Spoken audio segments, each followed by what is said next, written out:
اللہ من الشیطان الرجیم بسم اللہ الرحمن الرحیم۔ معزز خواتین و حضرات، السلام علیکم ورحمۃ اللہ وبرکاتہ۔ آج ہم گوشۂ کمال کی نشست نمبر 230 میں آپ کی خدمت میں حاضر ہیں۔ ہمارا آج کا موضوع پچھلی قسط کا موضوع ہے اور وہ ہیں عرفان غازی صاحب مرحوم۔ ان کے بارے میں پچھلی ایک نشست میں نے گفتگو کی تھی، لیکن وہ ان کے شان کم وقت کے لیے تھی، تو میں نے سوچا کہ دوسری قسط میں ان کے بارے میں کچھ اور باتیں اپنے ناظرین اور کی خدمت میں پیش کروں۔ تو آج کا ہمارا موضوع عرفان غازی ہیں۔ ان کے بارے میں یہ کہہ سکتا ہوں کہ مطالعہ ماضی اور مشاہدہ حال کے علاوہ دوربینی اور مستقبل کے واقعات و حالات پر نظر ایک اچھے صحافی کے لیے ضروری ہے، جو عرفان غازی صاحب میں بدرجہ اتم موجود تھی، بلکہ دوسرے الفاظ میں یہ کہا جاتا ہے کہ ان میں یہ وصف درجہ کمال تک پہنچا ہوا تھا۔ ایک مرتبہ امریکی خلائی شٹل، جس کا نام اسکائی لیب تھا، اپنے سفر کی تکمیل کے بعد کہیں گرنے والی تھی، جس کا دن اور وقت مقرر تھا۔ عرفان غازی صاحب نے کسی اخبار یا رسالے میں شائع ہونے والی اسکائی لیب کی ایک بڑی سی تصویر کاٹ کر محفوظ کر لی تھی۔ پھر جب اس کے گرنے کا وقت آیا تو اگلے دن اخبارات میں اس کی خبر شائع ہوئی۔ اس خبر میں جسارت کی خبر کے ساتھ اسکائی لیب کی گرتی ہوئی تصویر چھاپ کر اس اخبار نے دھوم مچا دی۔ اس دن اخبار معمول سے کہیں زیادہ تعداد میں فروخت ہوا۔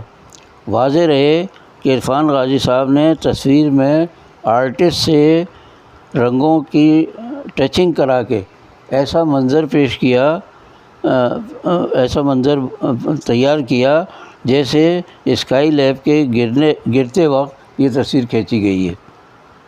اسے فریب اس لیے قرار نہیں دیا جا سکتا کہ تصویر کے ساتھ کہیں یہ درج نہیں کیا گیا تھا کہ اسکائی لیب کا فضا سے زمین پر یا پانی پر گرتے ہوئے یہ منظر ہے۔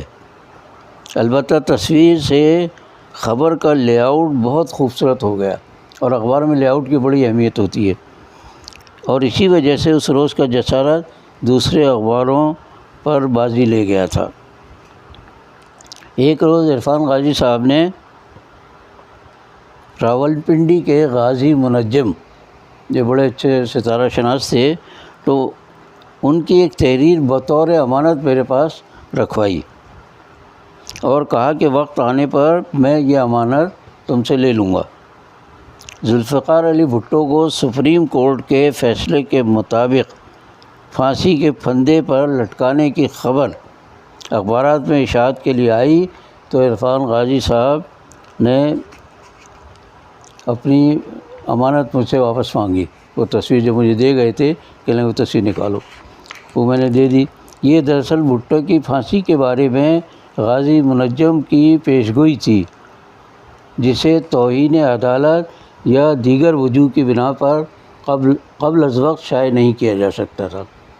یہ چونکہ پیشگوئی تھی، پھانسی ہوئی نہیں تھی، بدل بھی سکتے تھے حالات، تو لیکن بہرحال پیشگوئی صحیح ثابت ہوئی ان کی۔ تو بھٹو کے تختہ دار تک پہنچنے کی خبر کے ساتھ غازی منجم کی پیشگوئی کی اشاعت سے اس دن بھی جسارت بہت زیادہ فروخت ہوا اور اس کی مقبولیت میں بھی بہت اضافہ ہوا۔ دہلی کے ادبی ماہنامہ 20ویں صدی میں یہ بہت اچھا رسالہ دہلی سے نکلتا تھا، بہت خوبصورت افسانے آتے تھے، اس میں کچھ سیاسی موضوعات بھی ہوتے تھے، تو اس میں تیر و نشتر کے عنوان سے سیاسی و معاشرتی خبروں کا انتخاب کر کے ہر خبر کی ایک سطری سرخی کے نیچے ایک ہی سطر کا بڑا تیکھا تبصرہ شائع ہوتا تھا، جسے میں اس زمانے میں بڑی دلچسپی سے پڑھتا تھا۔ روزنامہ جسارت کے مستقل کالم نویس ابو المظفر نے اسی انداز میں کچھ لکھ کر عرفان غازی صاحب کو دکھایا تو انہوں نے کالم نویس کی طویل عمر اور قابلیت کے باوجود خالصتاً میرٹ کی بنیاد پر اسے مسترد کر دیا۔ اس کی وجہ یہ تھی کہ 20ویں صدی کے تیر و نشتر کے برعکس ابو المظفر صاحب نے ہر خبر کے ساتھ ایک سطری تیکھے تبصرے کے بجائے 4-5 سطروں پر مشتمل تبصرہ کیا تھا۔ اس میں کسی طرح حسن پیدا ہی نہیں ہو رہا تھا۔ مجھے معلوم ہوا تو میں نے عرفان غازی صاحب سے کہا کہ اگر آپ اجازت دیں تو میں بھی یہ کوشش کر دیکھوں۔ میں نے اجازت مانگی کہ ابو المظفر صاحب کی تحریر آپ کو پسند نہیں آئی ہے تو میں کوشش کرتا ہوں اگر آپ کہیں تو انہوں نے اجازت دے دی۔ ان کی اجازت سے اگلے روز میں اپنی تحریر لے کر گیا اور غازی صاحب کی خدمت میں پیش کی، جو انہیں بہت پسند آئی، کیونکہ میں نے بالکل اسی انداز میں ایک سطر اور ایک سطر کا بہت تیکھا تبصرہ کیا تھا، تو انہیں یہ بہت پسند آئی۔ چٹکیاں کے عنوان سے یہ دلچسپ کالم وقفے وقفے سے شائع ہوتا رہا۔ اس کا عنوان چٹکیاں، پتہ نہیں میں نے رکھا ہے انہوں نے رکھا، یاد نہیں ہے۔ بہرحال میں احتیاطاً کچھ زیادہ خبروں پر تبصرے لکھ کر لے جاتا تھا تاکہ عرفان غازی صاحب ان میں سے زیادہ تیکھے تبصروں والی خبریں چھانٹ کر اشاعت کے لیے دے دیں۔ میں یہ کالم ابن کمال کے نام سے لکھتا تھا۔ چٹکیاں کے حسن بیان کا اندازہ ایک مثال سے کیا جا سکتا ہے۔ مثلاً اخبار میں خبر شائع ہوئی کہ ایک لڑکی اپنے آشنا کے ساتھ فرار ہو گئی، تو اس پر تبصرہ کیا گیا کہ عجب چیز ہے لذت آشنائی۔ خبروں میں املا یا پروف کی زیادہ غلطیاں ہونے لگیں تو عرفان غازی صاحب نے ایک دن رپورٹروں، سب ایڈیٹروں، کاتبوں اور پروف ریڈروں کو اپنے گھر پر مدعو کیا، باقاعدہ دعوت کی انہوں نے کھانے کی۔ میٹنگ کے معاملے کے مختلف پہلوؤں پر غور و خوض کیا گیا۔ نوجوان رپورٹروں نے کاتبوں اور پروف ریڈروں پر چڑھائی کر دی کہ ان کی عدم توجہ کے باعث غلطیاں زیادہ ہوتی ہیں۔ مراتب کے اعتبار سے آخر ذکر دو شعبوں سے تعلق رکھنے والے اخباری دنیا میں کم حیثیت کے عامل سمجھے جاتے تھے۔ انہوں نے شرمندگی کے ساتھ بعض وضاحتیں پیش کرنے کی کوشش کی، یعنی کاتبوں نے اور پروف ریڈروں نے، لیکن اپنے موقف سے کسی کو مطمئن نہیں کر سکے۔ وہ مجھے ان کے حال پر رحم آیا تو میں نے اپنے ساتھیوں یعنی عامل صحافیوں سے معذرت کرتے ہوئے ان کی توجہ اپنی تحریروں کی طرف مبذول کرائی، جن میں سے بعض تو ایسا لکھتے تھے کہ لکھے موسیٰ پڑھے خدا، جس کے معنی ہے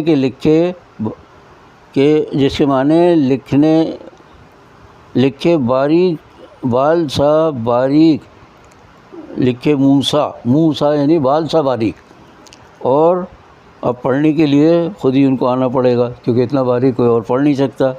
تو یہ باریک تحریر لکھی تحریر کے لیے بولا جاتا۔ رفتہ رفتہ یہ غائب درجے کی بدخط تحریر کے لیے بھی بولا جانے لگا۔ بہت خراب تحریر کے لیے بھی لکھے موسیٰ اور پڑھے خدا۔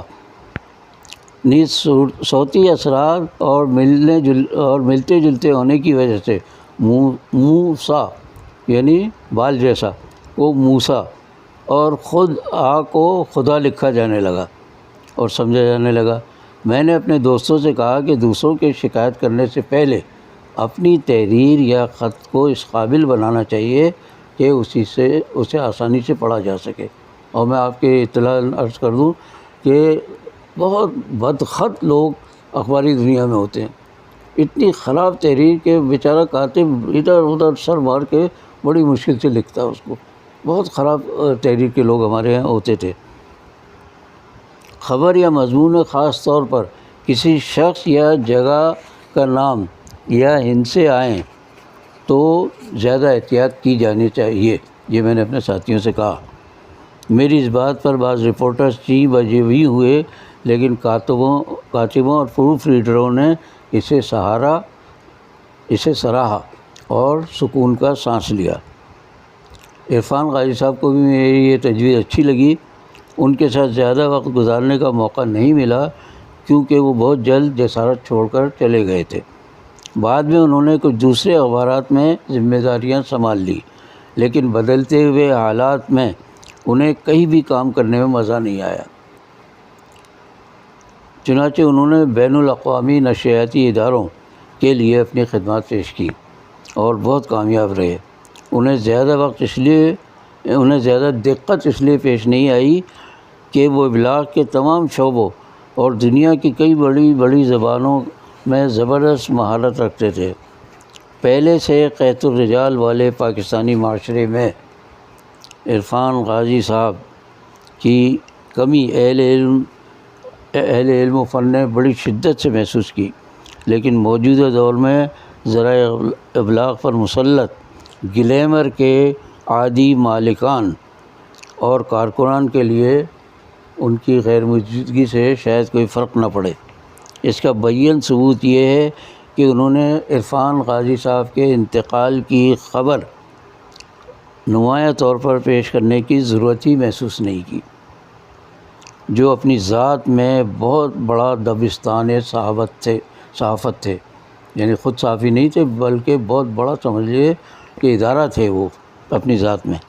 برادرم محترم عارف الحق عارف، انہوں نے امریکہ سے عرفان غازی صاحب کو یاد کر کے اور میں نے ان کے ساتھ گزارے ہوئے چند لمحات کا ذکر کر کے خانہ پوری کی کوشش کی، لیکن حق تو یہ ہے کہ حق ادا نہ ہوا۔ آخر میں ایک وضاحت ضروری ہے۔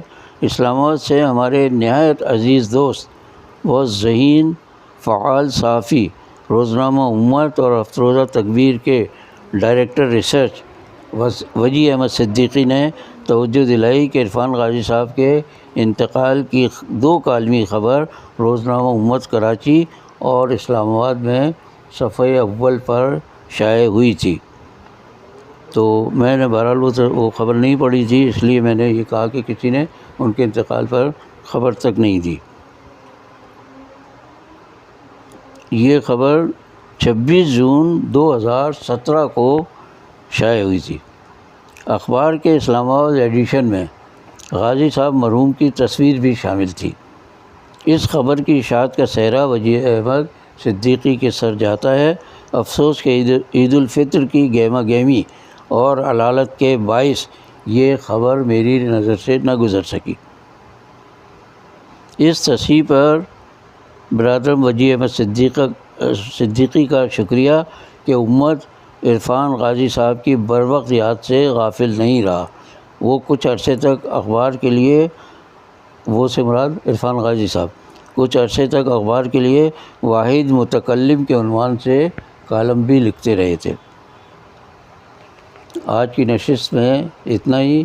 اگلی نشست میں انشاءاللہ کسی اور شخصیت کا حال بیان کروں گا، باقی بشرط زندگی باقی۔ ساتھ ہی آپ سے درخواست ہے کہ میرے اس پروگرام کو آگے سے آگے بڑھانے کی کوشش کریں۔ جزاکم اللہ۔ اللہ حافظ۔